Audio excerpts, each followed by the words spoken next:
What's up, Generation Y subscribers? It's your boy Otto here. Just dropping you a little bit of a treat, kind of to tide you over, because I do have some stuff in the works. The Thing video is just clearing some copyrights, and then the Fargo review is coming up. And basically, I just want to compile my 3 Return of the Living Dead videos into one watchable video. The Return of the Living Dead series is just very interesting to me. You have one really good movie, you have a movie that tried to kind of tilt it into a more friendly direction that really didn't do that well. And then you have a third movie that was just like really unknown, really weird, but kind of ambitious. You have 2 movies with a really good soundtrack, 1 movie with a really hot chick, and 3 movies with a convicted predator. That's always a recipe for a good franchise, I think. The first movie is something special to me, the second movie means something completely different to me, and the third movie is just a movie that is completely off the walls and weird, but I like it anyway. So sit back, relax, and let's rewatch my 3 Return of the Living Dead videos. And stay tuned for the end of the video where I threw in a little bonus.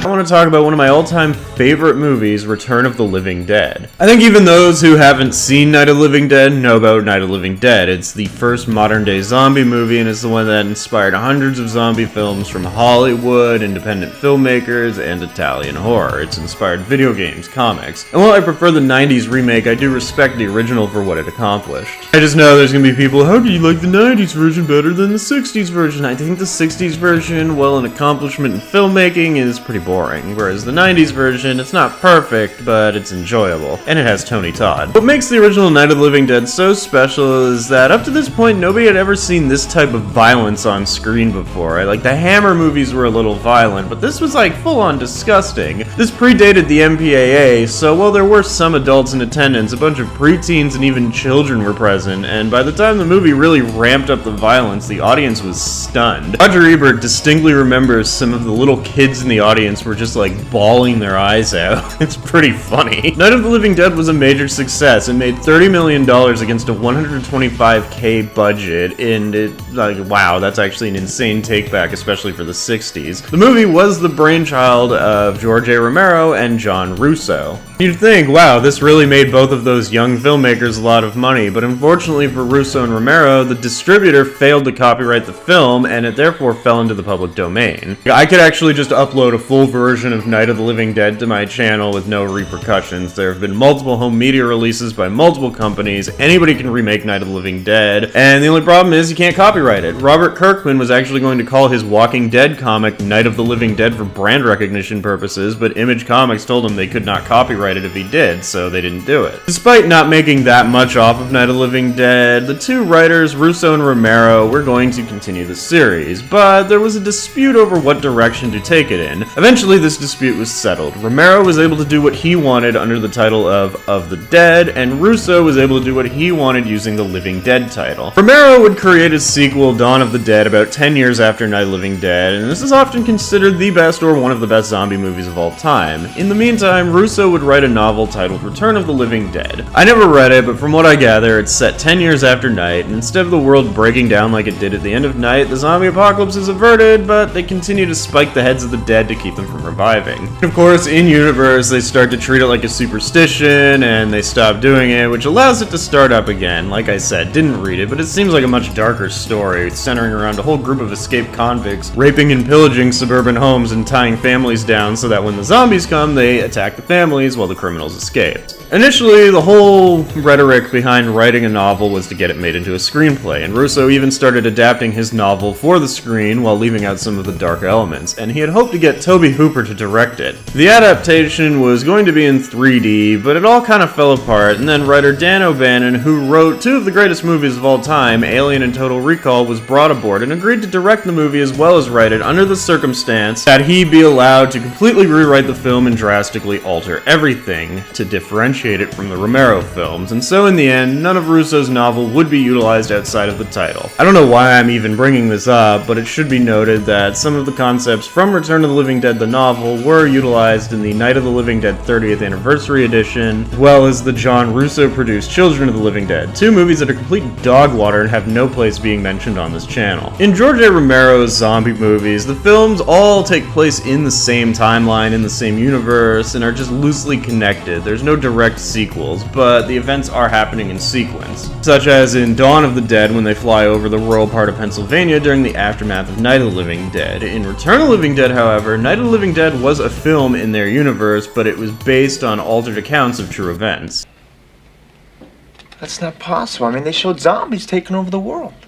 Well, they changed it all around. It's an interesting framing device, and it makes you think, what direction is this even going in? Now, you can break horror down into two types with multiple subcategories attached to them. There is actually scary horror, and then there's fun horror. Scary horror is exactly what I say it is. It goes out of its way to make you feel uncomfortable, scared, disgusted, disturbed, whatever. Fun horror is a whole different thing. While the situations are morbid and oftentimes violent or spooky, it's not exactly quote-unquote scary. Everything is played differently, and the characters react to it differently. This could mean comedic or not, but it's always more of a fun experience when you see colorful characters getting killed by special effects, which may or may not have a hint of black humor involved. It's like I look at something like The Shining as scary horror because the characters are reacting to it appropriately and it is played up to be generally disturbing. Something like A Nightmare on Elm Street, maybe not so much the first one, but the later ones, it's creepy, it's a scary situation, but the way it's played up is way more fun to watch. With all that being said, Return of the Living Dead is quite possibly one of the most fun horror movies ever made. It's morbid, but it's fun. Over here,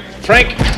Right here, and when it comes out, you brain it with that axe. Oh, Jesus! Dan O'Bannon took inspiration from chemical warfare from the Vietnam War era and based the appearances of the zombies on the mummies of Mexico and the bog people of Wales. Both some pretty serious things to base your shit off of, but then he was like, you know what, let's also make them look like EC Comics zombies, which they're fun, they're colorful, they're spooky, but they're fun. Like, even watching the movie, it's like, I'm having fun watching it, but I also imagine the cast and the crew are just having a fucking experience of a lifetime while filming it. It just looks great, even though it is supposed to be a horror movie. Return of the Living Dead starts us out with two plots. Plot A is that Tom Matthews, the God King himself, plays Freddy, a teenager who gets a job at a medical warehouse owned by Bert, played by Clu Gulager, and is shown around the place by his manager, Frank, played by James Karen. It's your basic, older guy takes the new employee around the place, shows him around, talks to him about what he's gonna do, maybe gives him a little bit of trivia on things. Before they start talking, and Frank brings up Night of the Living Dead. Let me ask you a question, kid. Did you see that movie, Night of the Living Dead? Yeah. That's the one where the corpses start eating the people, right? Sure. Go through the origin of the story, which is actually that there was a military fuck-up, and Romero wrote up a movie based on it, and then he was forced to change it to not get sued. The culprit of the zombies being a chemical that causes the dead to raise. Frank eventually reveals that the zombies were stuffed into these canisters and sealed, and then tells Freddy that they actually have some in the basement and offers to show it to him. And this is the way they go about this. I absolutely love it. It never fails to make me laugh. Hey, these things don't leak, do they? Leak? Hell no, these things were made by the U.S. Army Corps of Engineers.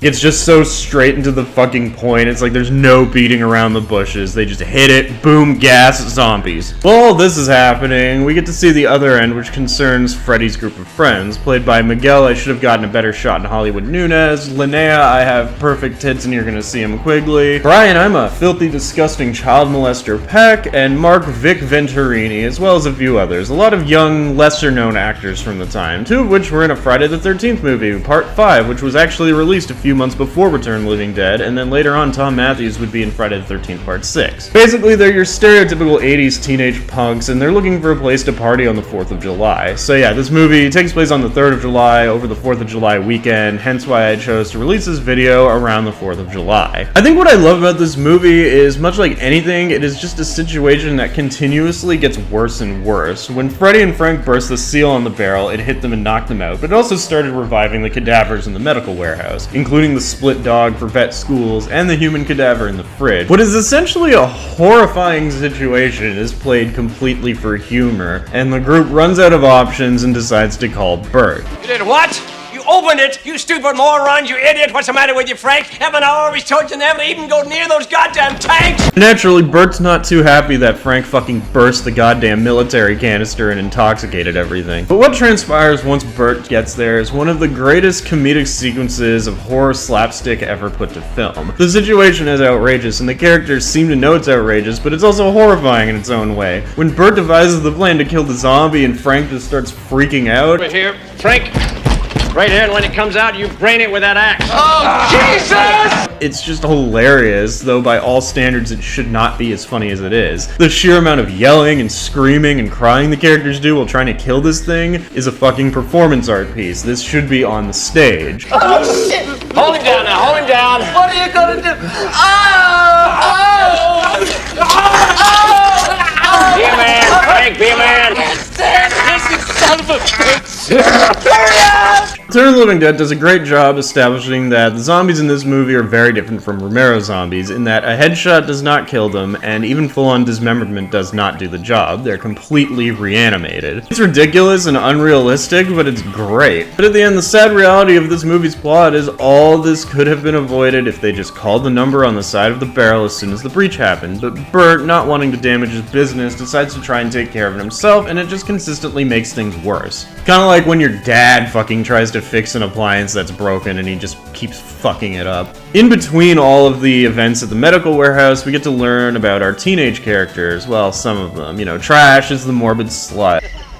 Do you ever fantasize about being killed? Never. Spider is the leader of the group and is the more level-headed one. You got Tina, the preppy girl, who's probably just there because she's dating Freddy, and then you have Suicide, the one that nobody likes. Oh, and Scuzz, played by actor Brian Pack, who is a filthy, disgusting child molester. I think one of the most memorable scenes in this movie by far is when Linnea Quigley gets up on the tomb, strips completely naked, and dances to the song "Tonight We'll Make Love Till We Die" by SSQ. I can't show it because YouTube is fucking prudish, but it's one of the oddest instances of full frontal nudity in film, because while the tits are out, that's not her actual crotch. Like, I've seen her fucking genitalia in other movies, and it's painfully obvious that this is a prosthetic. Apparently the movie was going to get an X rating if they showed her real crotch, so they made a latex prosthetic plastered onto her, and it's weird how the MPAA works. If anybody wants to call me out for knowing what her vagina looks like, she fucking pulls it out in like several movies. These horror movies in general are pretty good at doing teenagers, especially the teenagers of the era, but out of all the 80s horror movies with teenagers, bar maybe Friday the 13th Part 4, I think Return of the Living Dead has the most realistic depiction of a bunch of teenagers up to no good. They'll fall into various tropes that are somewhat specific to the 80s, but they're all tropes that everybody's ran into throughout their teen years. You got the slut, you got the tough guy, you got the nerd, the preppy girl, the black dude, etc. Although, fun fact, none of these actors were actually teenagers at the time of filming. It's painfully obvious, like in some movies, but Linnea Quigley was pushing 30 here. The only ones even close to being a teenager were Miguel Nunez and Beverly Randolph, who were 21 when this was shot. This is exactly what a fucking group of teenagers would do. I've drank in the fucking graveyard several times. It's deserted, you hardly ever see the cops, you can get away with anything, just don't fucking tip a tombstone over and you're good. Show some fucking respect for the dead, will ya? Continuing on with the main plot, Bert thinks that disposing of the corpse completely is the best idea, to just get rid of it, and he knows a mortician across the street who has a furnace named Ernie. The mortician's name is Ernie, not the furnace. Now you may be thinking that the names are meant to channel Bert and Ernie of Sesame Street, and nobody has ever admitted to this and says it's just a coincidence, so either somebody is lying or it's one of those funny things like how in Day of the Dead, Dr. Logan has his zombie pet Bub, which is a funny comparison because both these movies came out within 2 weeks of each other. The whole discussion and situation with Bert trying to convince Ernie to let him use the furnace is completely hilarious because Bert is telling pure lies and there's no fucking way that he's going to be able to conceal what's in the bags. What the hell is in those bags? Rabid weasels. What? He tries to fucking come up with it by saying it's like rabid weasels, but eventually he has to tell the truth.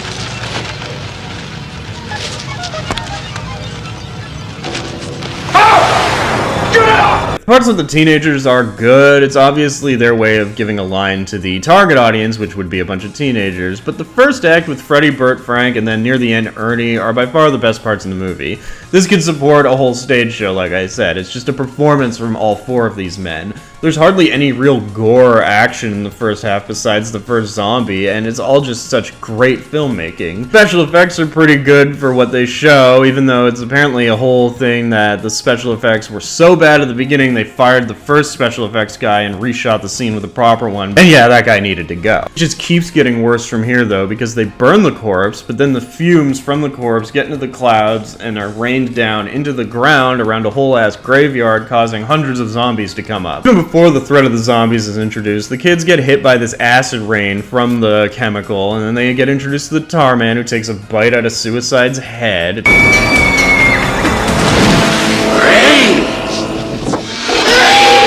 The group gets split up from here, with Chuck and Casey staying at the warehouse, and Spider, Tina, Scuzz, and Trash running out, but then Trash gets her wish to be killed by a bunch of old men, which I'm gonna complain about this scene a little bit later, not because she's dead, but yeah. And while this is happening, we find out that Freddy and Frank are both really sick from the trioxin, and the paramedics are called. You have no pulse, your blood pressure is 0/0. You have no pupillary response, no reflexes, your temperature is 70 degrees.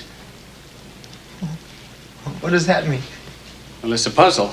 Because technically, you're not alive. I think this aspect is really interesting, how they're zombified before they really get zombified. It's like as soon as the trioxin hit, you know, that's over. The surviving characters eventually connect with each other, and they bring everything together for the final act. Of course, Scuzz, played by that filthy, disgusting, terrible piece of shit child molester, is killed. Yeah, let me just get this out of the way before people start asking questions. Brian Peck, the actor who played Scuzz, who had his Wikipedia page removed, was a dialogue coach at Nickelodeon later in his career, working with a bunch of child actors. He was later charged and convicted of lewd acts such as blowing or getting blown by a 15-year-old John Doe. He's a molester! He's a child molester! Ah! So I can actually say that he is nothing but a sick, fucking, disgusting sack of shit child molester, and he actually has no recourse against me for saying so. He still works in Hollywood because sex offense in Hollywood, that doesn't mean anything. But either way, all of that aside, I have one major question to ask about Brian Peck. How the fuck does he get to be a fucking dialogue coach? Have you seen him in this movie? One part of the movie he's doing like a southern accent. They'll fool around in there for a while. And, you know, as to be expected, as this does take place in Kentucky. But then later he's like doing a fucking cholo voice. Like, what the fuck, bro? We think you should. You don't get any fucking dialogue in the movie anyway. You have like a few lines and are greatly overshadowed by much more talented actors. Either way, the only thing Brian Peck should do is, due to the standards and practices present on YouTube, I cannot finish that sentence without violating something. So in vein of John Carpenter's The Thing, I'm going to leave it open to interpretation what I said, what I ended the Brian Peck Slamfest with. So create your own adventure, kids. We get more insight on the zombies, which, you know, they touched on it. They're invincible. They fucking run around. They want brains, but we don't know why. And I do really like the zombies in this because they're a unique entity specific to this franchise when it comes to zombies. I mentioned they're practically unstoppable, but another oddly horrifying trait is that they retain their intelligence upon reviving. They're capable of using tools, such as when the tar man uses a pulley system to get to Tina. They're capable of plotting and speaking if their vocal cords aren't rotted away, like when they use the radio to call for more paramedics.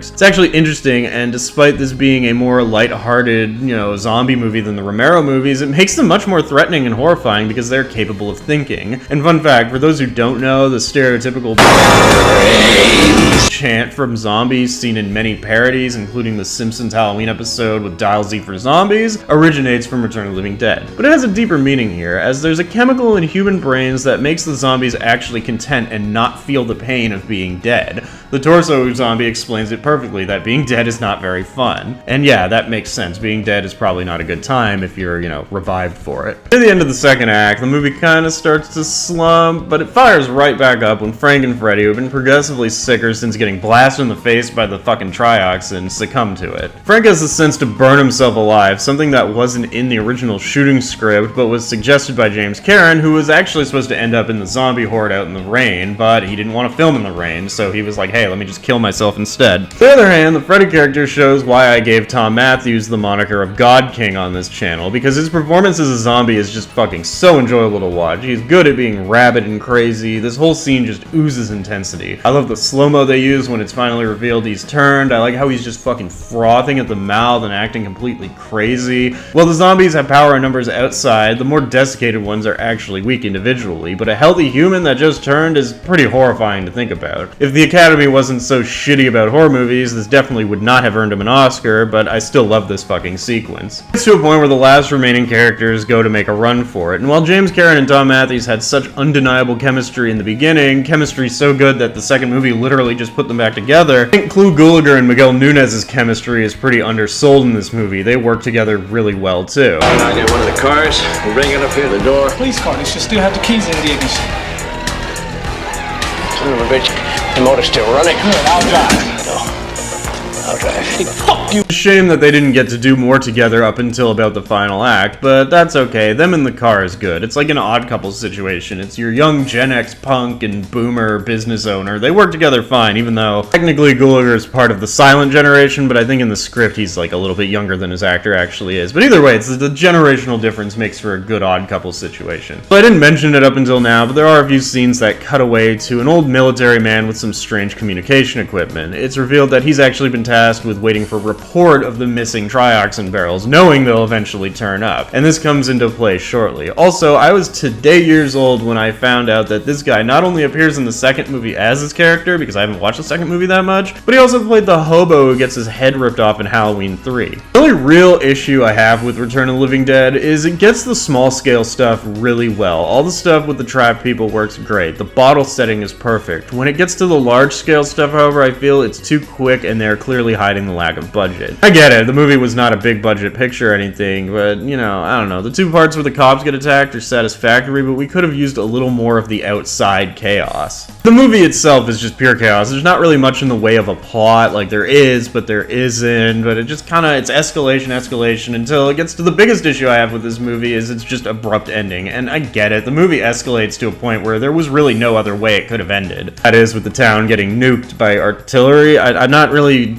boned up on my military shit. Can you shoot a nuclear warhead from a howitzer? I don't know. Oh, and they do a cliffhanger ending, which, you know, there were sequels to this movie, but this particular ending was never explored. I think it's just non-canon. Either that, or in this universe, they did what they should have done from the beginning and just completely kept nuking Kentucky until it wasn't on the map anymore. Return of the Living Dead is a very special movie. It's in no way perfect, but I find that its imperfections kind of just add to it. For a $4 million movie, they got a lot of mileage out of it. The horror elements are great, but it's supplemented by a colorful cast of characters and being overall similar in pace and setting to Night of the Living Dead, but a lot more fun and energetic. When it comes to the teenage characters in this movie, they're so 80s, like this is what my dad did when he was a teenager. The punk subculture with a dash of new wave. This is even present in the soundtrack, which is a mix of punk, synth pop, and a bit of rock and roll. The movie itself is a satire about being a teenager in the 80s. The graveyard has the words "No Future" spray painted on it because, for all intents and purposes, anybody born after the 50s really had no fucking future because the boomers fucking ruined everything. You stupid morons, you idiot, what's the matter with you? There's a deeper meaning to it. It's also based on the fact that most youth in the 80s were expecting the Soviets and the Americans to just fire nukes off at each other and destroy the world, so they treated it like a fucking party.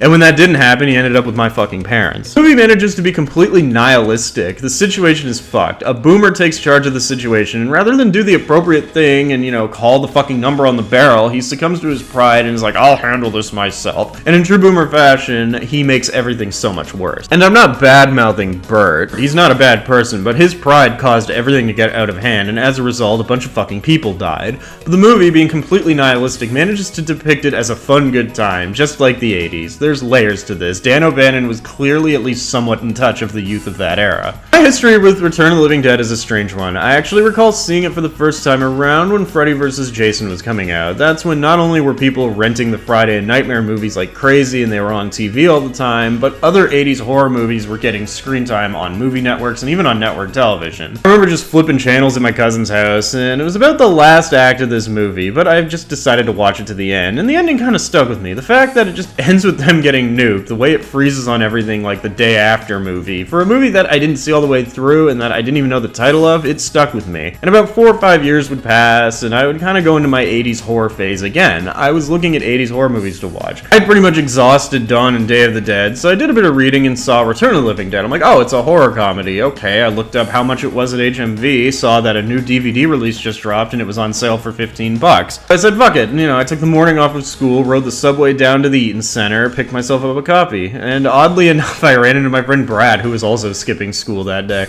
Possibly to go to HMV, I don't know. Quite frankly, I don't want to know. Got home that day, and I was like, you know what, I'm going to take the afternoon off school too, and I just threw the movie on. And I'm not going to say how many times I relieved myself to the Linnea Quigley scene in high school, but trust me, it's tied with the Debbie Sue Voorhees scene in Friday the 13th Part 5. But, after I finished jerking off, I was thrilled when I realized, oh, it's that movie, it's the one I saw on TV. And I fell in love with this movie, not just because I whacked it off a million times to Linnea Quigley. Seriously though, I absolutely adore this movie. It's just like the perfect 80s horror romp. The only movie that outdoes this style, the bunch of teenagers trying to party and running into horrors of the night, is probably Night of the Demons. I would go as far as to say that Night of the Demons is a better sequel to Return of the Living Dead than Return of the Living Dead 2 was. It's almost a spiritual sequel anyway, because similar tones and having a naked Linnea Quigley in it. I find Return of the Living Dead to be a very comforting horror movie. It's not too intense, it's, it operates at a 5 or 6, but it's fun all the way through. It's a movie that, besides the nudity, I would recommend if you have like a 10 to 12-year-old that's interested in horror, because it is a fun horror movie. It's not that scary. Even Jay Bauman of Red Letter Media lampshaded this in the review they did of this movie. I think the reason we were allowed to watch it is because it was funny. And it's completely true. It's a funny movie, but it's morbid. If your kid's still in the wiener phase, I'd hold off because it has moments where it's pretty intense, but it's not like Maniac or Day of the Dead. It's a relatively safe movie for younger viewers. It's a lot safer than leaving your kid with Brian Peck. Return of the Living Dead gave birth to a whole other offshot franchise of the Living Dead series alongside Romero's Of the Dead series and an unofficial Italian zombie series. A sequel was released in 1988, and I don't like Return of the Living Dead 2, but that's for another video. If you like this video, I don't know, hit the button, burn in hell, Brian Peck, bye. Oh great, here's your friend and mine. Hey, fuck you, ball buster! That thing I said I was gonna get to later but never got to regarding trash. It always bugged me that she came back as a zombie and yet she looks like none the worse for wear. She's just pale. Like, shouldn't her head be split open and devoid of brains? But whatever, that's the end of the video.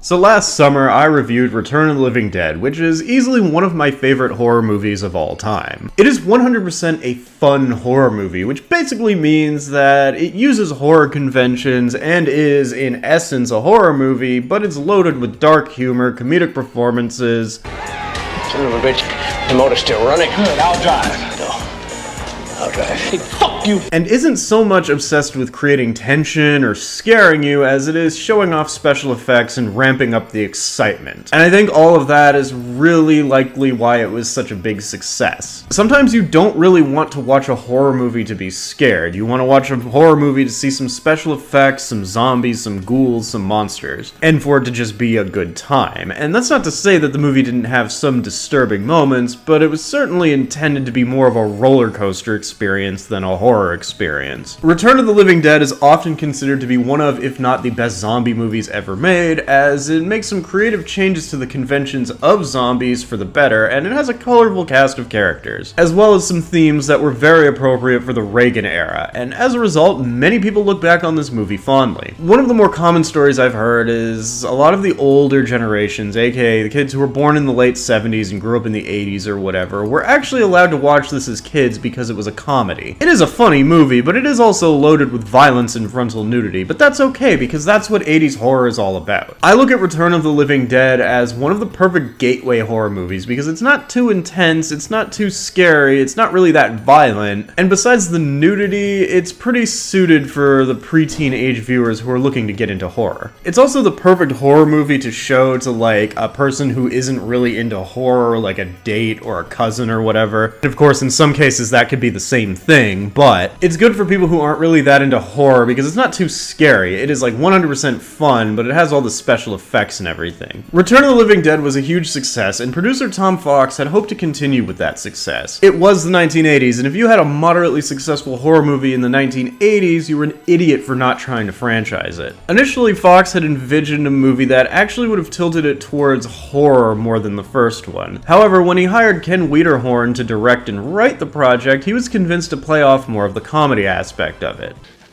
And that, my friends, is a mistake that would put a wrench in Tom Fox's plans to create a Friday the 13th-like horror franchise from Return of the Living Dead. Now, on paper, this seems like a fairly decent idea. Not only were the more comedic bits of the first movie met with high praise compared to the rest of the movie, but Ken Widerhorn's filmography was mostly horror and comedy. He hadn't done a horror comedy before, but he had done each genre, and that was like his bread and butter. As I said, on paper it seemed like a good idea. On paper, it seemed like if there was anybody to make a more comedic horror movie work, it would be someone with Widerhorn's experience. But no, it wasn't a good idea. Return of the Living Dead 2 is considered to be one of the more disappointing horror sequels to come out of the 1980s, and there are many reasons for this. The most obvious reason, on the surface, is that the first movie is very beloved. It is extremely difficult to follow up a movie that is as well liked as the first Return of the Living Dead. It was beloved by fans, it was beloved by critics, and it was beloved by the box office. While Return of the Living Dead did end on a cliffhanger, it was kind of a loose cliffhanger because all it showed is that the zombies are coming out of the ground again. That's not really a cliffhanger that was meant to be followed up on. But that doesn't necessarily mean that there couldn't have been a sequel to Return of the Living Dead. The barrels containing the chemical trioxin that raises the dead could be anywhere in the United States, and that concept alone is strong enough to build sequels off of. So to do a sequel based on that concept rather than anything rooted within the original movie, in theory, is a pretty good idea that could leave quite a few stories to be told. You could get really creative, different setting, different time period. You could do a Return of the Living Dead movie in the future, the past, in space, or in a different region of the United States. It is a concept that is only limited by one's imagination, and I guess budgetary reasons, but yeah.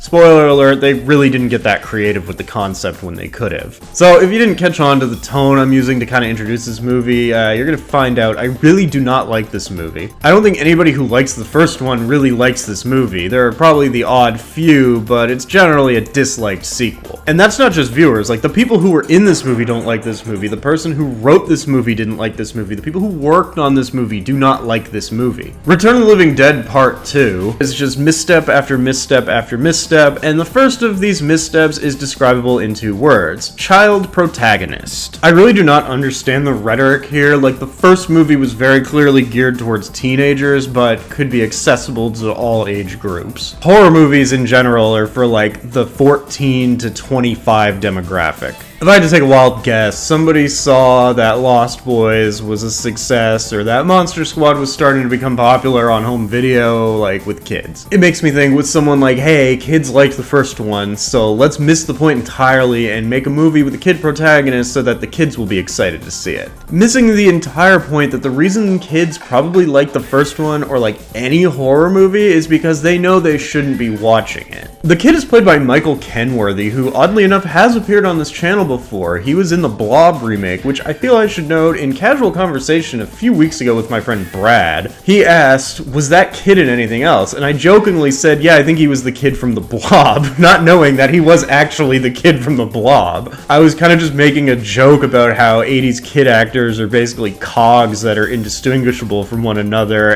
but no, he was actually the kid from the Blob. So it starts pretty typically: military screw up, guy smoking a joint while transporting trioxin barrels causes one to fall into a river, likely landing right next to Oswald Cobblepot from the beginning of Batman Returns. And then we get to our opening little segment, which has Jesse trying to get into the good graces of some bad kids by undergoing the initiation into their group. I gotta say, the location that they chose for this one's pretty bland and generic. It takes place in what appears to be a suburb under construction, likely on the same block where the house from Slumber Party Massacre 2 was, which doesn't make any sense because that movie all took place in a dream.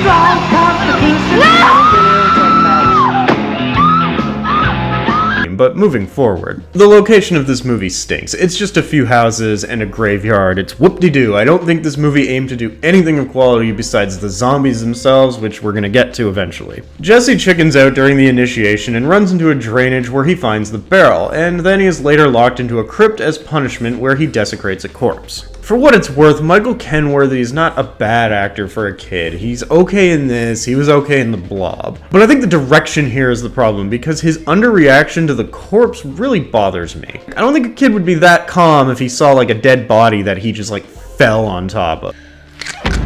Oh shit!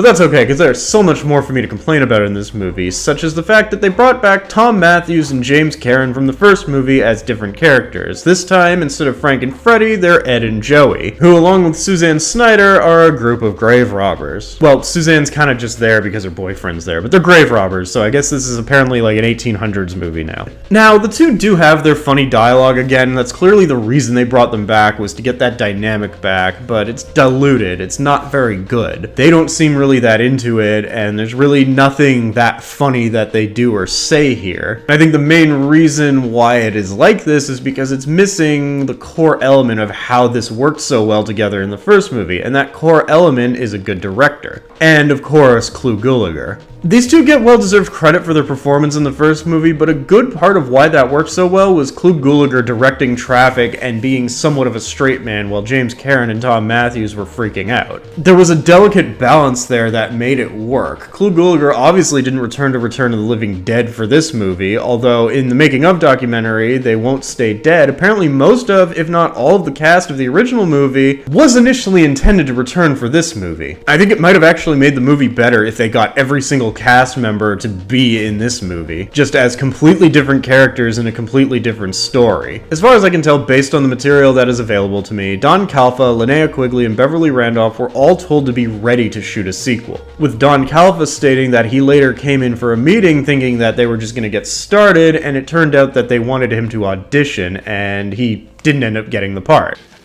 Which is really fucking stupid because Don Calfa's great. I imagine somewhat early in development they had new parts available for every cast member from the first movie, but in the end, the only returning cast members were Tom Matthews, James Karen, Jonathan Terry reprising his role as Colonel Glover, Alan Troutman playing a new version of the Tar Man, as well as... the goof, the nonce, the pedophilic freak, Brian Peck. Yeah, Brian Peck is back in this movie, and he plays some of the zombies, and there's one I'm going to talk about, but just remember, this franchise is tainted by the presence of a fucking convicted child molester. Just watching Tom Matthews in this, like, you can tell he's tired, he's probably a little bit hungry, he really doesn't want to be here. James Karen reluctantly tries to scrape up some of the charm that they had in the original, but he doesn't seem too invested in it either. Although he does hide it a little bit better, because he does have a few funny parts. This whole thing works until it doesn't, which trust me is not a very long time. Holy shit! This is big fucking trouble! So the bully kid drags his friend to the barrel, and they accidentally open the container and release the gas, which, as we know, getting blasted in the face with trioxin is a death sentence, but it also spreads into the graveyard, which infects James Karen and Tom Matthews. What is that stuff? Swamp gas. The Jesse character is supposed to be one of those, like, smart kids that you see in movies. Like, he goes to inspect the barrel to get the number from it, and he gears up so as not to be exposed to the chemical. It's whatever, it was too common of a trope back then for it to be anything besides eh. And then he sees what is supposed to be this movie's version of the Tar Man, but despite being played by Alan Troutman and having a similar voice and some movements, it's really not the Tar Man, it's just another barrel zombie. And he gets dealt with about as easily as the first Tar Man. One funny story I saw in the making of documentary is that they told Alan Troutman that his suit was purely foam rubber and that when he fell into the water he was either going to float or the suit was going to absorb all the water and make him sink to the bottom like a rock. I'm assuming that it was just like a shallow pond that he could just like fall into and then be retrieved in case of emergency, but this is just a few years after Vic Morrow was killed by a helicopter on a movie set, so maybe they didn't have safety precautions. I don't know. I remember they asked me, would you do it non-union? No. The bully kid is obviously infected. They really don't touch on what happened to the other kid, like, at all throughout this movie. He just disappears. And the dead have begun rising from the graves in a scene that is a little bit too comedic, but does show the extensive work that special effects did on creating these new zombies. None of the original zombie designs returned from the first one because the guy who designed all the original zombies said he would sue if he saw any of his designs used in this movie because he hated the script. I not only refused to work on the sequel, I said, you use any of my designs and I will sue your ass. But some of the special effects crew from the first movie did return and made different looking zombies that look pretty good. I'll give them credit. The zombies do look good in this. Apparently all the highlight zombies, the ones that you see like right up on the camera and who actually get to do the most stuff, were played by 4 or 5 different actors, while the background zombies were all extras. Like I said, them coming out of the graves is like, it's funny, but it's like too funny. They're delving too far into comedy and it's hurting the movie. Like there's a few examples. One zombie just does a full-on pratfall back into a grave, and then there's a zombie that gets his hand stepped on, and he does a whole Three Stooges thing. He like moves his hand, but then somebody steps on his head. The zombies in the first movie really weren't played that much for laughs. Like, they were actually kind of intimidating. They had some dark humor moments involving the zombies, but like, this is way too goofy. Not goofy in the way that Brian Peck is, like goofy, like funny, like silly, not a chomo.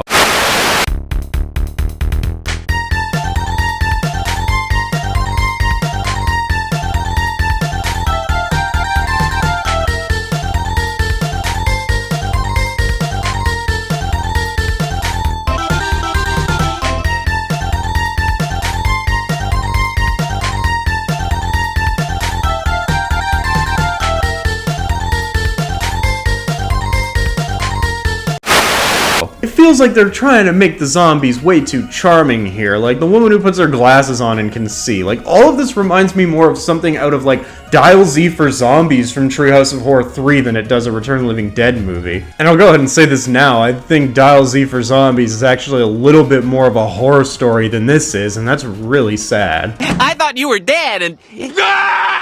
And then Tom Matthews and James Karen see the zombies and they do a whole like Abbott and Costello physical comedy routine, running around like cartoon characters, and it kind of just spits in the face of everything the first movie did, where they weren't reacting in a cartoony fashion. They reacted in a pretty realistic fashion, just kind of played up a little bit, but no, here they're like running in a circle. It's embarrassing. I'm embarrassed for both of these actors. And yeah, Suzanne Snyder does an okay job because she's attractive and I'm biased, but she gets really annoying after a while. Oh, and I completely forgot to mention the other thing going on in this movie, because this movie has way too much going on, but Bobby Briggs from Twin Peaks is a cable guy, and Jesse has a sister who is babysitting Jesse throughout the whole movie. She doesn't have much of a character besides doing aerobics, and hot damn. It almost feels like when Ken Widerhorn was writing this script initially, he had kept in mind the possibility of all the cast members returning. But then all of a sudden it was realized that they were only getting a few cast members back, and that they needed a new script, so they made a new one, and it sucked. Like, I'm not invested in any of these characters. The first movie, really the only characters that were built upon were Frank, Freddy, Ernie, Bert, and then later on Spider and Tina, with most of the characters being very basic, but they were still fun to watch. You could still identify with all of them, and they were still enjoyable. Yeah, got them. Everything about the characters in Return of the Living Dead 2 is just so generic and unremarkable. It's almost as if they weren't even trying. It's so generic. Like, honestly, I hate to keep bringing up the first movie, because then it just makes it seem like, oh, you only don't like this one because you like the first one. But the difference between the teenage characters in Return of the Living Dead 2 and Return of the Living Dead 1 are night and day. Day being the fact that Dan O'Bannon had actually been around younger people in the 80s and kind of understood the culture despite being older, and night being the fact that whatever Ken Widerhorn wrote in terms of the teenage characters just seems very Hollywood. These characters do not feel real. They feel like they're in a movie. And obviously characters made for a movie are gonna feel like they're in a movie, but you gotta have some identifiable traits, and these characters really do not have any identifiable traits whatsoever. The fact that I can name the entire cast from Return of the Living Dead 1, and I have to pull up Wikipedia to get the names of the characters from Return of the Living Dead 2 speaks on the quality of the characters. And then they cross the two paths together, a neighbor gets killed by a zombie, and the bully kid dies and eats his mother's brains. I will give this movie credit for a character that they introduce pretty much midway through the movie, and it just so happens to be the only really good character in the movie. And that's Doc, played by Phil Bruns. It's implied that he had some sort of relationship with Jesse, but the movie is really short, so we don't get to see any of that. But he is by far probably the best performance in the movie. Oh. It's you. Why aren't you out playing in the traffic? But there's two problems. It is the best performance in the movie, but it just so happens to be the best performance in Return of the Living Dead 2. And the second problem is, it is very clear that this part was probably originally written for Don Calfa. Like, Don Calfa would have been absolutely perfect for this, and I don't understand why they didn't just cast him. Bruns is good, but after picturing Calfa in the role, he's really not that good. I think Calfa would have murdered it. Although I do think it's pretty funny that he recognizes people in the zombie crowd. Like, that's a nice touch, and his performance adds to that. Oh my God! It's Harvey! Harvey Kramer! Harvey, it's me! Remember me? Harvey, it wasn't my fault. The problem with this movie is that every aspect of the movie is different but also the same from the first one. It's framed differently, but it has the same beats as the first movie. It has the same dynamic as the first movie, just slightly altered. And it plays the whole escalation of the problem more or less the same as the movie, just kinda sped up, because they were obviously trying to rush to get to the zombies. Even the scene where Doc tells everyone that Joey and Ed are dead is just a more comedic version of that same scene from the first movie with a few physical gags. In the first movie, this whole thing was played more for horror than it was for comedy. In this, it's just played straight up for comedy. And they just don't give up with the gags. It seems like they really just wanted to stretch out that first little comedy segment from the first movie over the course of an entire film. There's slapstick, there's just goofiness happening throughout this entire movie, and the joke gets old really fast.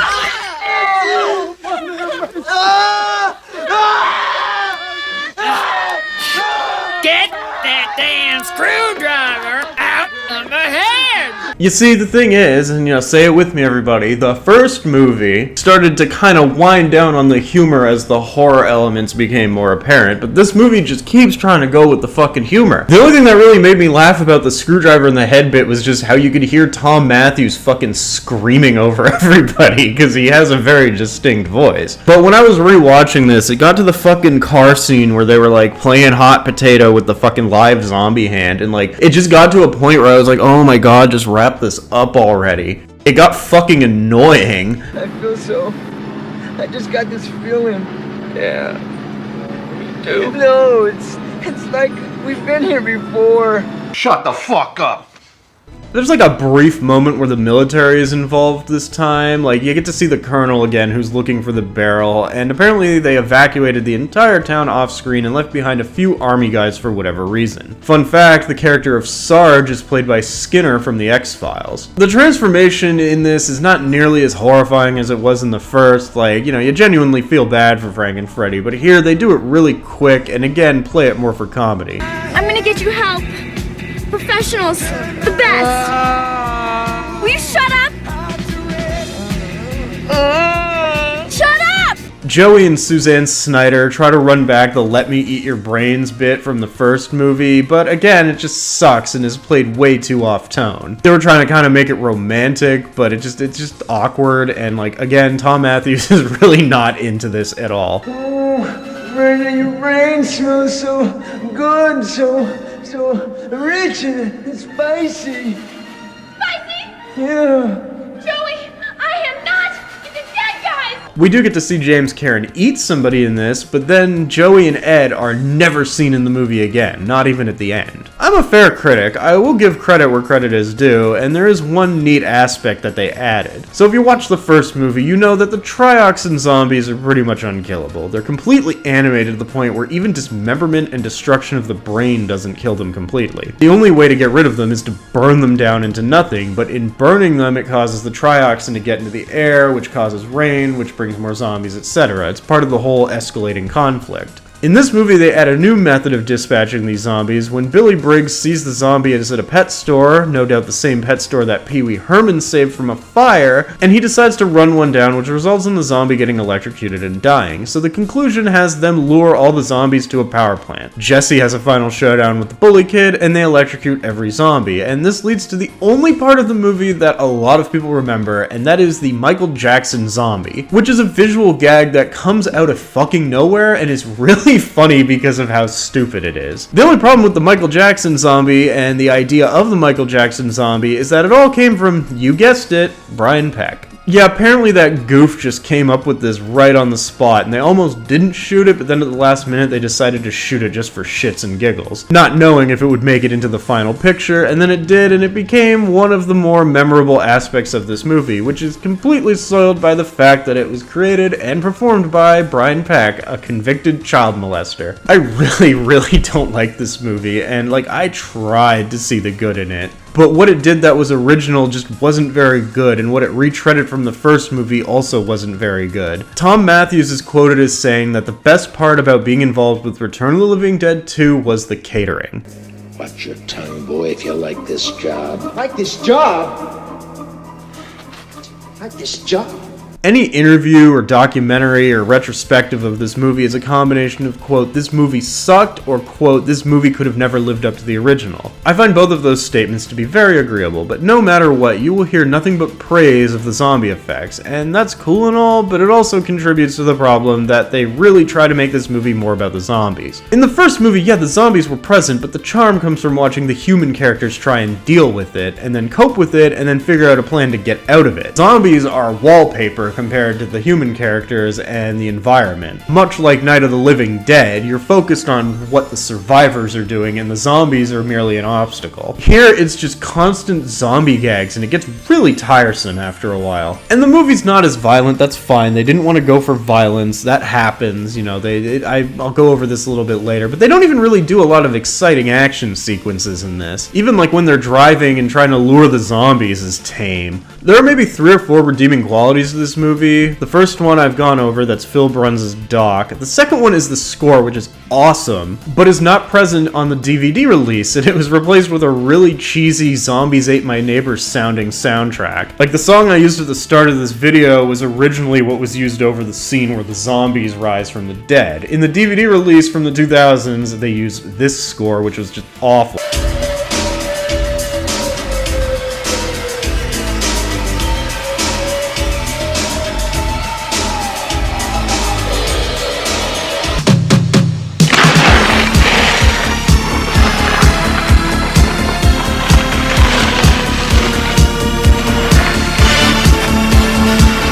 Okay, so like while I was making that comparison, I was like, oh, the DVD score isn't like that bad. But the point still stands. The original score is better because it actually kind of sounds like the theme from the first movie, just kind of remixed. Now, the score was pretty good, but I gotta talk about the licensed soundtrack they used for this movie because I have a very controversial opinion about it. And it's a positive controversial opinion. Return of the Living Dead 1 had a soundtrack that was built around music that was somewhat popular for the mid-80s. A lot of punk, rockabilly, and new wave, with some regular rock thrown in there. 2, being in the late 80s, displayed how much music had changed in such a short time by having a soundtrack that was mostly thrash and hair metal with a few punky sounding songs, specifically the cover of The Monster Mash by the Big O, and it did have some 80s dance tunes. I would go as far as to say that Return of the Living Dead 2's soundtrack is kind of more to my taste than the first one's soundtrack, although no song will ever beat SSQ's Tonight We Make Love Till We Die. That is a banger.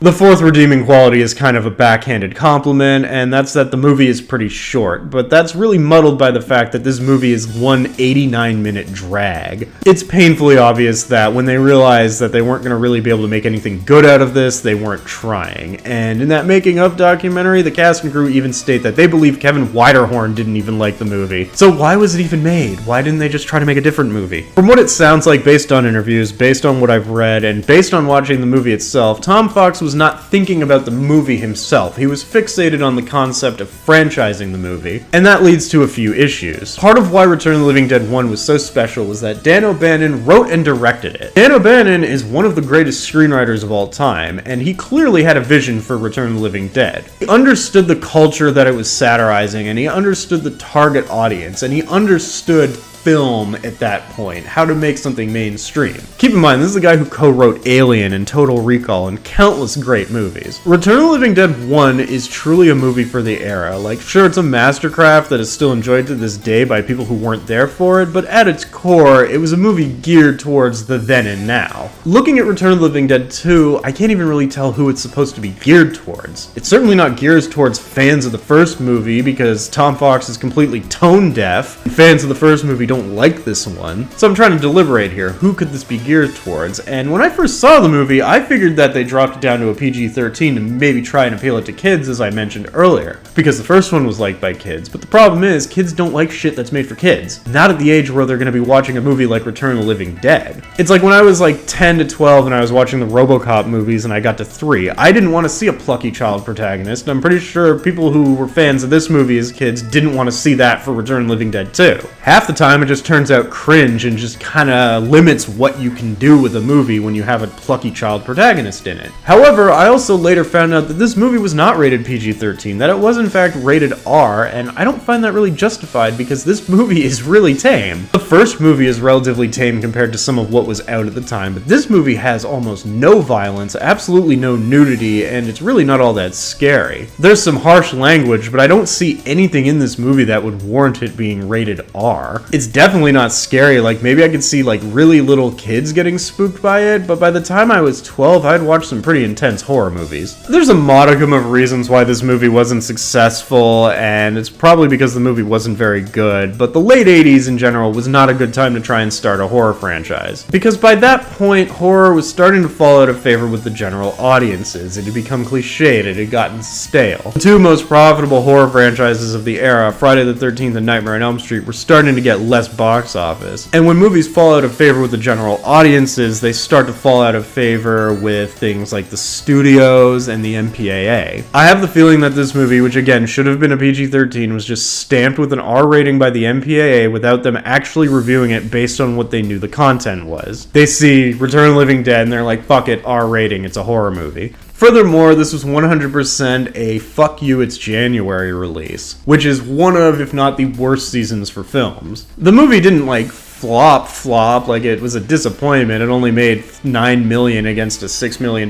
budget. But I think that's more so because its only real competition at the box office was whatever was left running from the end of 1987 and the two movies that opened up on the same day, which was The Couch Trip with Dan Aykroyd and For Keeps with Molly Ringwald. Two movies that I didn't even know existed until today. The problem was this movie was not going to jumpstart a franchise. At best, people think it's just an okay horror movie with some pretty good zombie effects, and at worst, it's completely hated. Fans of the first one kind of blame this movie for the fact that the franchise failed, but in all honesty, even if this was a blowout sequel to the first that fans would have wanted, it probably still would have failed. And that's because horror's window was closing at this point. I really wish I could like this movie, but it's just not a possibility. It's more than it just not being as good as the first. Even if the zombies look good, everything else about the movie is shit. It lacks style. It lacks any real memorable parts besides the Michael Jackson zombie. And let's be real, if it wasn't Return of the Living Dead 2 that did a Michael Jackson zombie bit in a zombie movie in the 80s, somebody would have done it because it is just such an obvious joke. It tries so hard to be this fun movie and it's just not very fun at all. It's a boring, heartless slog. It needed to have the creativity like the first one, but it also had to not be exactly like the first one. I could probably come up with a better sequel than this. But on the plus side, the franchise wasn't quite dead yet. There was one more Return of the Living Dead movie that, while it wasn't perfect, managed to at least ensure that the series went out on a high note to some degree. But that's a video for another day. What are your thoughts on Return of the Living Dead Part 2? I really don't like this movie, and if you try to convince me otherwise, I'm probably just gonna ignore you. I didn't even really want to do this video, but I did the first one and I want to do the third one, so I may as well do the second one. Of course, you all know that I announced this review back in July, and it was intended to be released in July, but I had one of my burnout moments and just gave up on it. So I figured, I could just repurpose it as the first Halloween review of the season. And trust me, there are 3 more banger videos coming this October and early November, so if you're new to my channel, like and subscribe, and happy Halloween, bitches. Can you tell us where to go? Come to the hospital. Show me right there! Hold it. Pardon me, but could you tell me who the President of the United States is?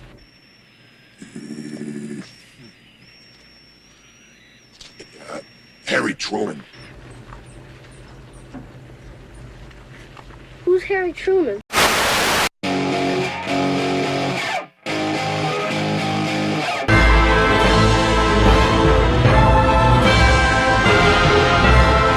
So in the year 2023, I took a look back at Return of the Living Dead, my all-time favorite zombie movie, and one of my favorite horror movies overall. Last Halloween, despite having started the video in the summer, I uploaded a look back at Return of the Living Dead Part 2 as part of my Halloween lineup. A movie that I'm not too enthusiastic about. And at the end of that one, I left a cliffhanger for the third and final film in the Return of the Living Dead trilogy. Due to the disappointment of Return of the Living Dead 2, producer Tom Fox realized that his dreams of a long-running franchise based on the hard work of people who weren't him was just not going to happen. Not only did Part 2 not do too well, the 80s was drawing to a close, and with that, horror was not really a major box office draw anymore. As a result of this, he sold the rights to the series to Trimark Pictures, who later assigned director/producer Brian Yuzna to direct and John Penny, who had worked as an editor on the first movie, to write. Brian Yuzna is a very strange horror director. He does a lot of body horror, but it's like fantastical body horror. He worked on movies such as The Reanimator and Bride of Reanimator, the latter of which he directed, as well as Society, two of the Silent Night Deadly Night sequels, and The Guyver.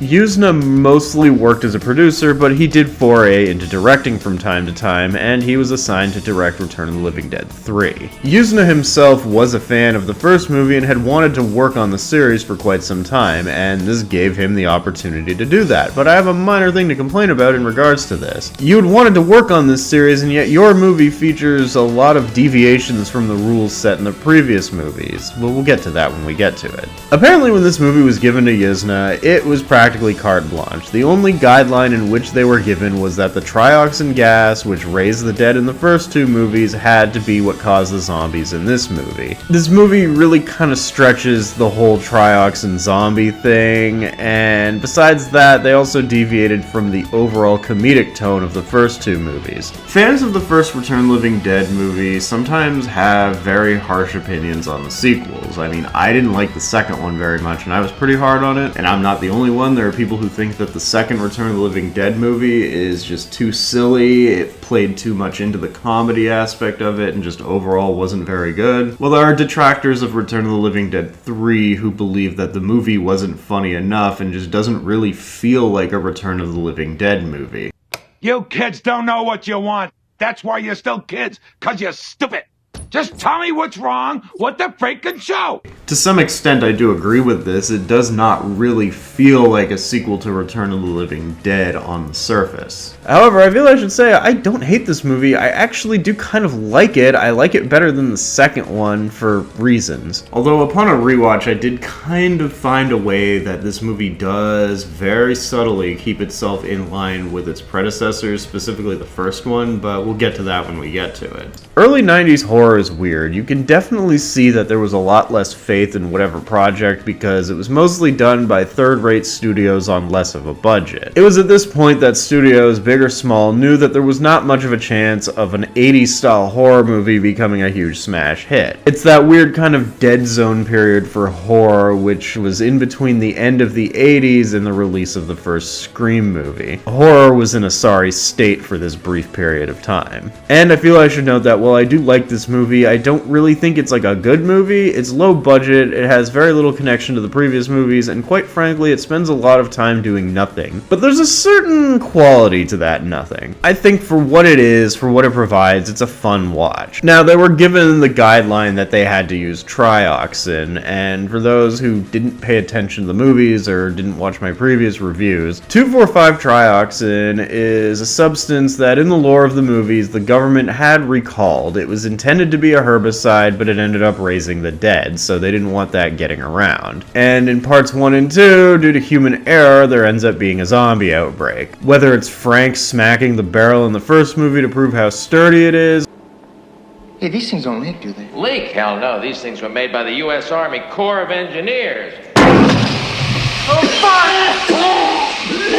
or whether a member of the United States military is smoking a joint and listening to his Walkman while driving, which then causes him to accidentally dump a barrel into a nearby river, which is opened up by a couple of suburban kids. We know what trioxin is. It's the common denominator between all the movies. We know what its origins are, that it was supposed to be used to kill marijuana crops during the Vietnam War, but we don't really know why it's still around. In the first movie, the barrel that causes the outbreak is part of a group of barrels that was sent to the Unita Medical Warehouse in error, and we learn that Burt just never corrected the issue and hid them all in the basement. In the second one, we know that the military was transporting some barrels, but for all we know, that was just like routine shit. We never really understood why it was still around. If I had to guess, it's kind of like all those old nerve gas reserves that countries have from the Cold War. There's no real way to dispose of it. They just kind of put it somewhere out of the way and hope that it degrades over time. And in that meantime, the military is just stuck keeping the barrels around. You have to remember, these movies were made during the Cold War, and while nuclear war was a pretty big fear, chemical warfare is always a hot topic. I also want to point out that prior to the development of this movie, Brian Peck, the filthy, disgusting child molester, actually wrote a draft for a prequel movie that would have explored the origins of trioxin. But that didn't end up being used, so what is the move here? Well, first and foremost, I think this movie actually kind of lines up with the first one better than the second one, because it actually does get one thing right, and that is the teenage aspect. Even if the teenagers are played by people in their 20s, it's still a story relating to teenagers, much like the first one. And we're introduced to our main characters, Julie and Kurt. Kurt is played by J. Trevor Edmond, who has a face that's very recognizable, but he was never really in anything big. He had some bit parts in shitty low-budget movies, and in some high-budget movies like Lord of Illusions, and he was in a handful of TV roles. I think the funniest thing about his filmography is the irony that he was in Return of the Living Dead 3 the same year he was in Pumpkinhead 2 Blood Wings. That's funny because Pumpkinhead 2 Blood Wings is another horror sequel that deviates heavily from its predecessor. Julie is played by Melinda Clark, who at this point was billed as Mindy Clark. She's a lot more recognizable as she had a decently okay film career, but basically made herself known on television with roles such as Julie Cooper in The OC, as well as Lady Heather in CSI, as well as a handful of guest roles on shows such as Seinfeld, Star Trek Enterprise, and more. Prior to this, Melinda Clark had starred in about 130 episodes of the soap opera Days of Our Lives, but at the time that this was going on, she had been working on stage and trying to kind of make a name for herself in acting. In the making of documentary, she states that she got this part based on how she was working on a stage production of Sid and Nancy, where she played Nancy, and I'll get to the relevance of that as we go through the movie, but I'm going to go ahead and say early on that Melinda Clark stands out in her performance the most, and not just because she's smoking hot, like she is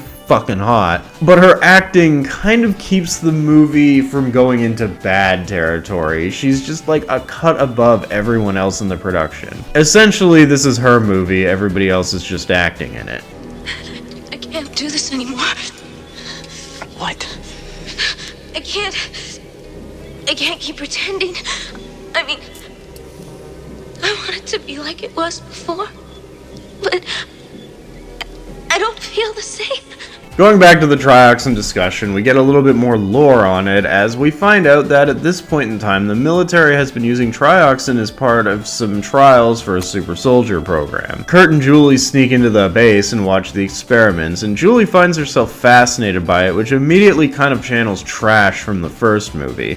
Do you ever fantasize about being killed? However, in addition to that maybe little reference to the tone of the first movie, there's also just a tiny little bit of dark slapstick that kind of creeps in. As you can probably tell watching this movie by the more dramatic score and the lack of fun, they deviated from the comedic tone as I mentioned, and kind of leaned into a more serious movie with this one. But however, upon rewatching this movie, I kind of get the feeling that people might be over-exaggerating exaggerating how humorless this movie is, because while the movie does take on an overall more serious tone, they didn't really skimp on the dark humor. It's subtle and it's split up, but the scene that I'm about to talk about here kind of showcases it. So they're running this experiment to control the living dead, and Kurt's father, who is the colonel, has this like freeze dart program. Because as you may know, trioxin zombies can't just be disposed of with a headshot, they're very difficult to get rid of. So the basic premise of this experiment is that they use this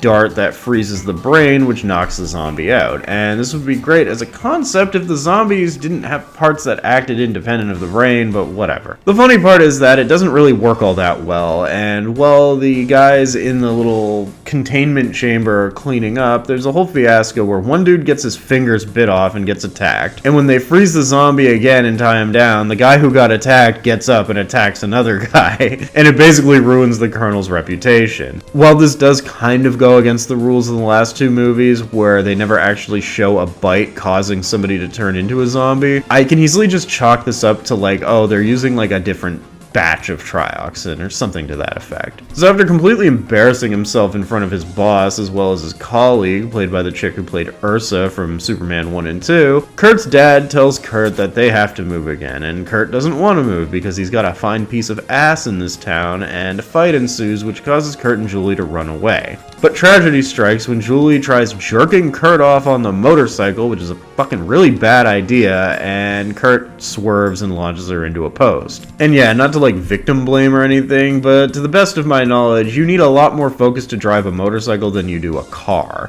Like, you can get your dick sucked while driving and probably be okay, but to do that on a motorcycle is just asking for something bad to happen. Fortunately, Kurt remembers, hey, I have my dad's key card and they have this stuff that brings the dead back to life. And of course, you know, you paid for the movie, you know this is gonna happen. From this point on, I feel I should note that Return of the Living Dead 3 was a platform for Brian Yuzna to kind of get his female creature that he didn't really get to use in Bride of Reanimator. He was apparently very disappointed that the bride creature only appears for like a few minutes, and so he used Return of the Living Dead 3 and the Julie character as a way to make up for this. So while Melinda Clark's acting steals the show, the character arc and the transformation aids in that, because while it is melodramatic and kind of cheesy at times, this movie does effectively portray a tragic love story. Upon bringing Julie back, we already realized something's wrong, because if you saw the first two movies, you knew this wasn't going to end well, and if this is your first Return of the Living Dead movie, they drop some hints. What's going on?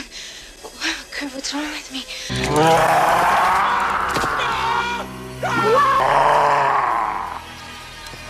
Kurt, is that what I'm gonna become? Julie is freshly dead. She wasn't exposed to it like Freddy and Frank, and she wasn't raised from the grave like the other zombies. Like, she was only really dead from the time of the accident and throughout the whole weekend at Bernie's routine that Kurt does. But even upon waking up, she notices something's off. And there's actually like a really cool zombie in this scene. Now, the zombie designs are kind of similar to how they were in the first one, but a little bit more extravagant. So this guy is basically Return of the Living Dead 3's version of the Tar Man. He's another barrel zombie, and the thing gets pushed over and its skin is all burned and fused to it, so when it tries to free its arm, it like rips half of its skin off. This effect is glorious. Like, Melinda Clark in an interview said she had no idea that it was going to do that, so like her scream is 100% genuine.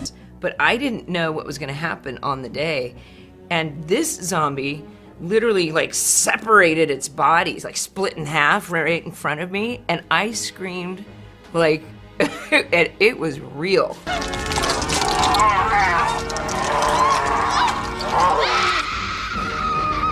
Not truly grasping the concept of what he's done, Kurt runs off with Julie, and the containment breach leads to the death of an officer and starts a wild goose chase with the army trying to find Kurt and contain Julie. So this movie really does give us the benefit of seeing someone become a zombie without undergoing the whole death thing like in the first movie. Julie is freshly dead, she's starting to get the hunger, but since they have no real prior interaction with the zombies, they don't know how it works. Like right now, Julie's getting the brain brains craving, but she doesn't really understand it. For as much as this movie deviated from the first two in terms of its tone, it still does get the whole theme of a bad situation escalating and becoming worse and worse due to the character's unwillingness to accept the facts. Burt didn't want to damage his reputation and his business by calling the number on the side of the barrel, and the situation just continued to get worse because he insisted on fixing everything himself. In this one, Kurt doesn't want to lose Julie and attempts to continue running away with her despite the fact that she's become a problem. Even Julie kind of starts to realize this early on during their encounter with the barrel zombie. In an attempt to stop Julie's hunger, the two stop at a convenience store, and I'm surprised I haven't seen this gif more, like Julie eating all the food and spitting it out. Throw a little caption on it, like when your picky eater girlfriend is hungry or some shit, I don't know. So yeah, like we've got the propellant, this is Kurt bringing Julie back, that starts everything down the wrong path. And things only get worse when a routine corner store stop escalates into a conflict with some stereotypical Latin American gangsters. Don't need all this. Leave me alone. I don't know what I want. Well, when are you gonna know? I don't know when I taste it.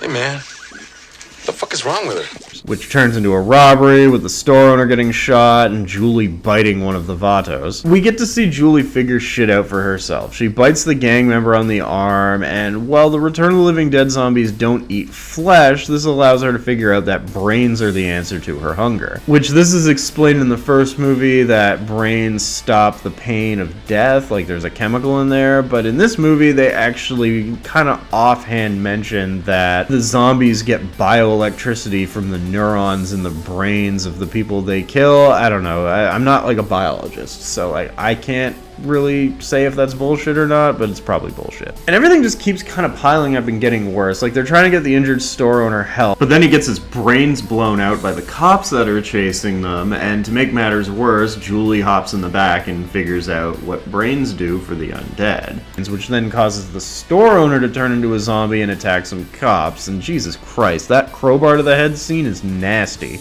This is weird because there's two instances of the zombies in this using tools to kill somebody. Like, the one zombie at the beginning stabs the dude with a scalpel. The store owner zombie cracks a dude's head open with a crowbar. And yeah, even in, like, Night of the Living Dead, they had the scene where the girl stabs her mom with a shovel. And since these zombies are supposed to be intelligent, it's not completely out of line for them to use tools, but I don't know. It's whatever, I don't care. Now, during the middle portion of the movie is where Melinda Clark really gets to stand out from the rest of the cast as an actress. I had mentioned that she got the part based on her role as Nancy Spungen in a Sid and Nancy stage show, and the story of Julie and Kurt is one that mirrors addiction, much like the story of Sid and Nancy. Julie's undying hunger for brains is very reminiscent of dealing with an addict, and Kurt, who isn't a zombie and therefore isn't an addict, has to try and handle it but can't truly grasp the problem himself. After she eats the store owner, the two start fighting, and Kurt lashes out at her. You brought me back. You should have just left me dead. Is that what you want? Do you want to be dead? All right, that's fine. What was I thinking? Look at you. You're disgusting.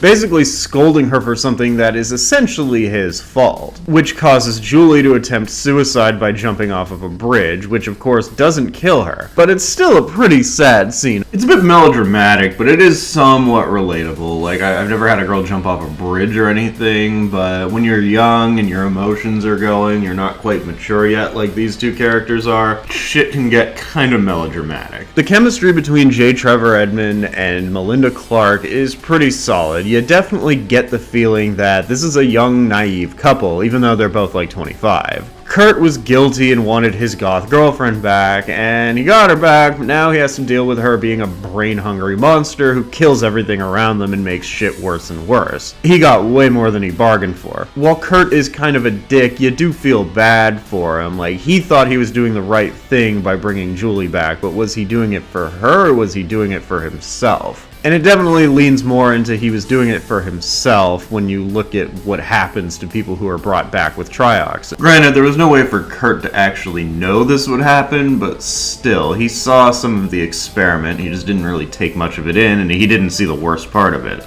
This in turn makes you feel even worse for Julie, who at this point has a craving for brains so strong that the only thing that can stave it off is excessive self-harm, which I feel I should note can be a trait among those who are mentally ill or have substance abuse problems. And this is far from the first story to have somebody resurrect a loved one and have it be more than they bargained for, but I think using the whole addiction allegory and having it be a teenage couple just makes it very effective as a horror tragedy. The story between Kurt and Julie and the chemistry between the actors is way better than it has any right being for this kind of movie. And it's honestly kind of a shame that this movie didn't get the type of budget or support that the last two movies had, because I think being the 90s, this movie could have resonated with a wider audience based on this premise alone. Like, the story itself is just sad. Like, you look at it and it's like you feel sorry for everybody involved. It manages to take this very unrealistic situation and make it kind of relatable. Like, I understand the part where Kurt lashes out at Julie, because, you know, when you're close to someone who has problems, you might lash out at them and then feel really bad about it later. I genuinely felt sad for both of these characters. Some of the complaints I've heard about Return of the Living Dead 3 from people who prefer the second one or just don't like any of the sequels is that this movie is slow. And yes, it's slow, and if you're not really in the mood for it, it could be boring, and yeah, it's not as exciting as the first one or even the second one, but what we have here is a focused character-based movie. We're following a story of young love and tragedy with Kurt and Julie. We're getting a complete play-by-play of what Freddie and Frank or Joey and Ed went through with the transformation, except the difference is, this is slowly somebody grasping and realizing what they've become, whereas in Return of the Living Dead 1, Frank and Freddy just kinda instantly transformed in the back half of the movie. Nevertheless, there are two highlights of this movie, and the turmoil between Kurt and Julie is one of those highlights. Julie being freshly dead means it takes a little bit of time for her to lose her humanity, but it's tragic watching her struggle to hang on to it while Kurt can do nothing about it. The movie itself kind of feels like it's structured based on the stages of grief. And Julie's transformation from hot goth girlfriend into brain-eating monster is slow and tragic. Following Julie's suicide attempt on the bridge, the two meet a vagrant known as Riverman, who lives in the sewer system, and he tries to help the two out. To pad it out, we have some scenes of the military trying to contain the situation as a B-plot, and we get some bickering between Kurt's dad and Ursa. And then partway through this whole middle part of the movie, you got the Vatos trying to find Kurt and Julie because the guy she bit is getting all sick and dying. Who bit you? Bitch in the store. She gave you something, Nessie. She gave you something bad. Well, what is it, man? I don't know. Gangrene. Rabies, man. Maybe the bitch had rabies. And all that stuff is fine, it serves its purpose, but it's just padding for the Kurt and Julie stuff. And at times, yeah, I do feel bad for Kurt, but at other times he's just a dick. Like, he's just treating her kind of like shit, not really understanding what she's going through, and Julie, wanting to make things work, is trying her best to act normal and using the self-harm to stave off the pain of being dead, which she then goes hog wild on while the Vatos beat up Kurt and Riverman. And then we get to our second highlight of the movie, which is when Julie emerges after completely mutilating herself, and yeah, I think seeing this as a teenager completely fucked me up in a good and bad way. Julie comes out as like this complete punk rock zombie monster, and the makeup job is really good. Like, some of the special effects in this are hit or miss. This is fucking phenomenal, and it's a shame that I can't show all of it because Melinda Clark has her fucking titties out, but this design is glorious. It's just so visceral, and yet it is so fucking attractive. I'm a fucking sick man. I'd have sex with that thing. I don't care. And, you know, if Melinda Clark does happen to see this, I do apologize for my crass remarks, but you were really hot in this movie. I want to take a quick second here to talk about the Santos character. I was like, this guy looks familiar. Like, he looks like a Latin American Stacy Keach. But I did a little bit of digging, and by digging I mean I looked at the IMDb page and found out he was played by character actor Mike Moroff, who was the guy that robbed the convenience store in RoboCop.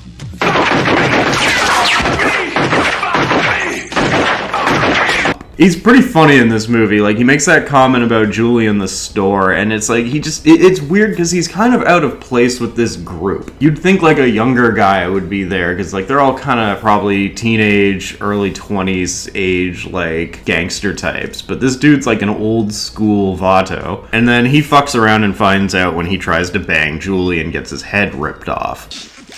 Don't you ever feed her, ese?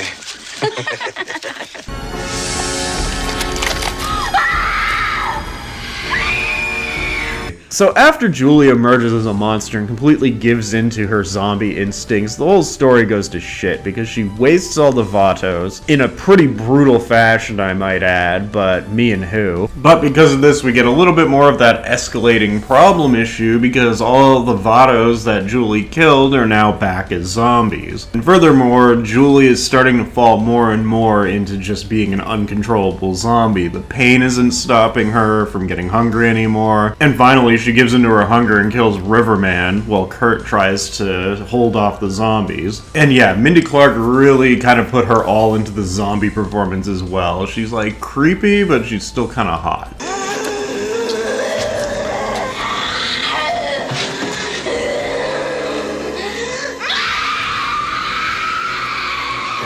This is almost like the actual climax of the movie before the climax. This is like what you would watch this movie for, to see punk rock zombie Julie fucking kill everybody. And it's kind of a shame that we don't get this Julie design for very long because the military saves the day and captures all of the zombies, and Julie gets all the stuff pulled out of her for the actual climax. Early on, we get hints from that character played by the woman who played Ursa that they're using the zombies for a kind of exosuit experiment. And so at the end, when Kurt's dad is getting debriefed or whatever, Kurt goes and sees that they are experimenting on all the zombies, including Julie. Kurt still tries to break Julie out because he feels bad that she's just gonna be like experimented on and ripped apart and whatnot. And this causes a complete shit show at the military base. So basically Riverman gets fitted with an exosuit and then he starts kind of going berserk because I guess he really wasn't down for that. The zombies start breaking out, and the only reason Kurt gets out of this is because Riverman has some of his humanity left when Kurt shows him the coin that he gave him earlier, and he uses his exosuit to rip the door open. But going into this, you had to know it wouldn't have been a happy ending for a movie, because Kurt gets bit, and then him and Julie decide it's better to burn out than to fade away. Nah, they both just decide to jump into an industrial furnace, and it's kind of sad, but also kind of funny at the same time. The movie does abruptly end, and I think if they had more of a budget, they could have done more with it, but it does its job. It tells a tragic love story that ends like Romeo and Juliet. Except Juliet eats a bunch of people, and then Romeo and Juliet jump into a furnace. Now, I feel I should level with you guys a little bit. I said seeing this movie when I was like 15, 16 kind of screwed me up because of the Julie zombie. I haven't been entirely truthful with you because the fact is I didn't actually see this movie in full until maybe 5 or 6 years ago. See, the thing is, Return of the Living Dead 1, really easy to find on DVD. Return of the Living Dead 2, extremely easy to find on DVD. Even easier than the first one because Return of the Living Dead 2 was like a bargain bin movie. I could not for the life of me find the third movie on DVD back in the day, and for some reason or another I just never watched it through other means. I was only aware of it because of some clips on YouTube and like videos people had made about it, and it was all stuff that centered around the Julie zombie, and I fell in love with the concept. When I finally did get around to watching it, I'd say my reaction was a little bit mixed, but I do appreciate this movie. I appreciate the positives, but I'm not going to ignore the negatives.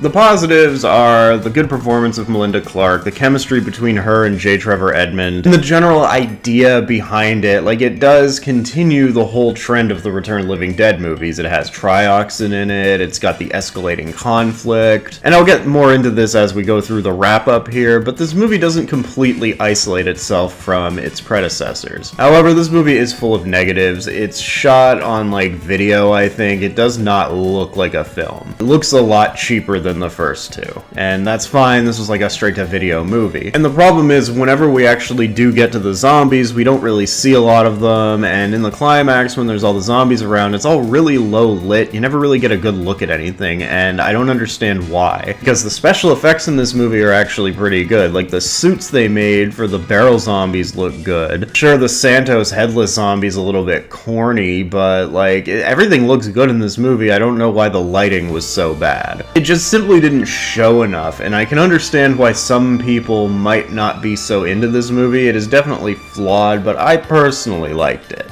But as tragic and sad as this movie is, I think it's even sadder that the idea behind Return of the Living Dead had so much potential as a loose anthology, and yet this is where it ended. But I guess much like the love between Kurt and Julie, it was never meant to last forever. I like this movie for what it is, and a lot of people would say if it wasn't titled Return of the Living Dead, it would have made more sense, but honestly, thematically, even though it's not much of a comedy, it does fit. I mentioned that Julie as a character is similar to Trash, and that the story of the military and its use of trioxin is continued. Like, sure, the zombies do some shit that they couldn't do before, and it does kind of go off the rails with the exosuit shit, but it's not completely unfitting. If anything, it is a semi-logical evolution of the concept. I think one thing that I actually can't forgive in terms of relation to its predecessors is the fact that this movie doesn't really have that good of a score. Like, it's not terrible, it fits. It's definitely more dramatic, which fits the tragic love story tone, but it sounds like really cheap MIDI shit. Which also brings me to the fact that there is no licensed soundtrack in this movie, something the first two movies had in droves. It's like one of the only noteworthy things about the second movie is the licensed soundtrack. However, this does kind of fall in line for what Tom Fox had originally intended with part 2, and that is to make a more serious horror movie out of it. So I guess you get rid of some, you get some, I don't know how the term goes. I don't think the movie is scary, but the zombie and gore effects are really solid, and the story itself kinda does make you feel sad. It kinda just brings up memories of you being young, maybe in your first or second serious relationship, and learning that it probably wasn't gonna work, but trying to force it to anyway and just making everything worse. Except instead of mental health problems, or drug problems, or even personal differences, it's just someone becoming an undead brain-eating monster. And it actually does kind of capture 90s teenage angst, just a little bit. Return of the Living Dead 1 was clearly very punk rock inspired, and Return of the Living Dead 2 didn't really have that going for it. It did have like a hair metal type soundtrack, and in a sense, the more kind of family friendly thing they were going for with like the kid adventure stuff, you could easily relate to the over commercialization of entertainment in the late 80s, which hair metal is a great part of. But anyway, the point I'm trying to get to is Return of the Living Dead 3, having come out in 1993, is very grunge inspired. You see that group of teenagers at the beginning, which don't appear in the movie again, you'd think they would, but Kurt and Julie are just very much into the whole grunge thing, both style-wise and character-wise, because one of the things they talk about when they're running away from Kurt's dad is running away to Seattle, and Kurt is actually a drummer. So once again, it very subtly connects itself to a theme from the first one, just kind of modernized.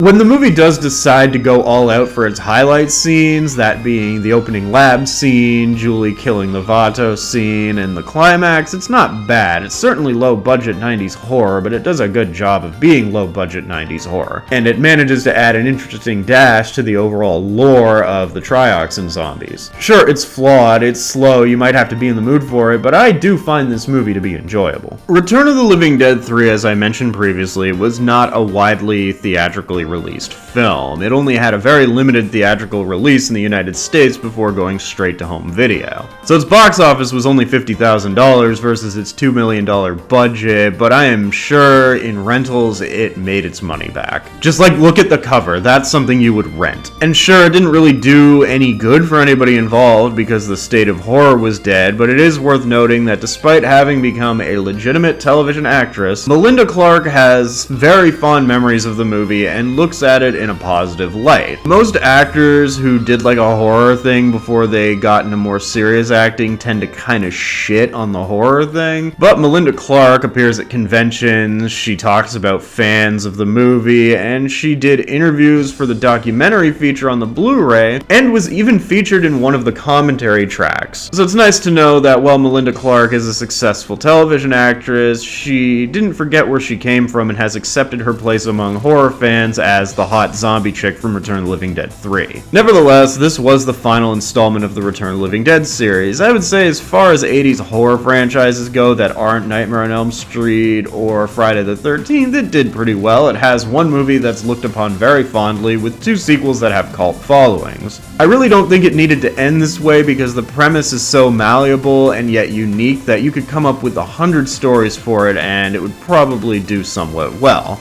Hell, all this very low budget horror movie movie needed was a hot, mutilated zombie chick, and people still talk about it from time to time. You see people cosplaying this on like Instagram and shit from time to time. It's in a way as memorable as the first and second ones, and holds up pretty well, at least in terms of recognizability. Like, you'd bring up Return of the Living Dead 3, and somebody who's like part of the horror community, even on a casual basis, would be like, oh, that's the one with the hot zombie chick, right? And so yeah, despite being unremarkable and not really lighting a fire under the ass of the franchise, it will always be known as the movie with the hot zombie chick.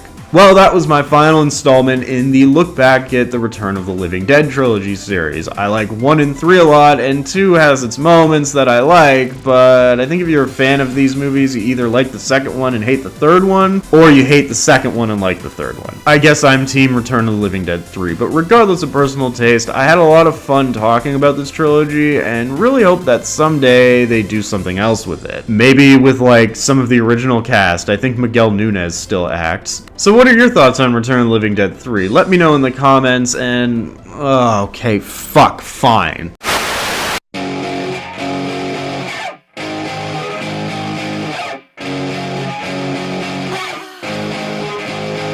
As much as I would have liked it to be, Return of the Living Dead 3 was not the final installment in the Return of the Living Dead series. I think if it was, the series itself would have had a much better reputation, but much like everything I like, there's always gotta be this fucking blemish. And in the case of this series, there's 2 of them. So while Tom Fox was actually credited as a producer on Return of the Living Dead 3, it's fairly obvious he had little involvement in it as he sold the rights to Trimark. However, when the rights reverted back to Tom Fox, he went to Sci-Fi, who shot 2 made-for-TV sequels titled Return of the Living Dead 4 Necropolis and Return of the Living Dead 5 Rave to the Grave. And trust me, these are about as in-name only as sequels can get. There was nothing of note in these sequels except the 4th one kind of carries on the super soldier thing from 3, and the 5th one has a very shitty Tarman cameo in it. The zombies in these movies are killable, and the movies are so bad and low budget, like, I never watched them, I don't plan on watching them. I've seen bits and pieces, and that's really all I need to see. The best way I can sum it up is with this clip of Flanders.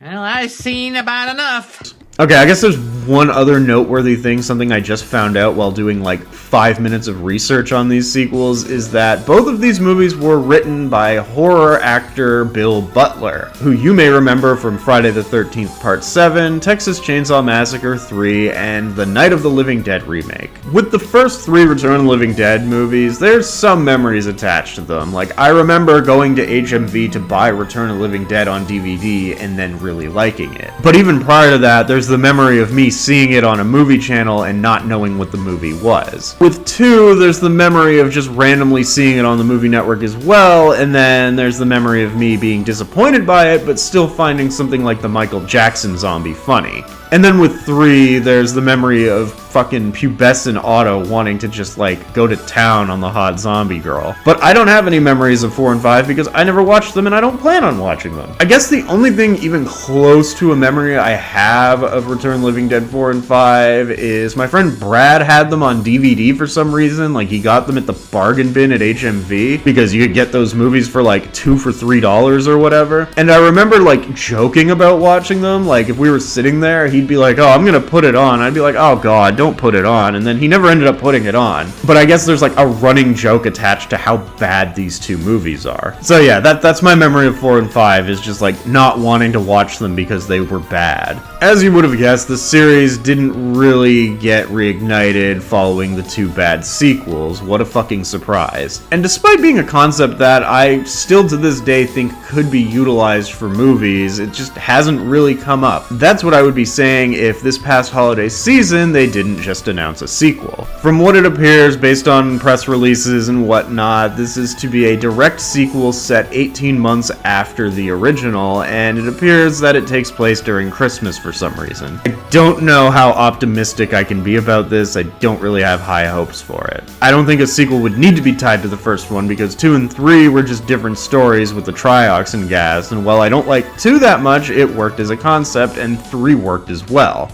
Return of the Living Dead is a tough act to follow, and I think they did about as good of a job as they could have doing it. And that's because both sequels were done by accomplished horror directors. The guy they have attached to this sequel just did like 3 made-for-streaming horror movies, and those are always garbage. And with that, I can now kind of put Return of the Living Dead behind me, at least until the sequel comes out. You can easily ignore 4 and 5 and just look at the series ending with a tragic love story. So once again, thoughts on the movie in the comments. Thanks for watching, and I will see you next time. Oh, and happy Valentine's Day.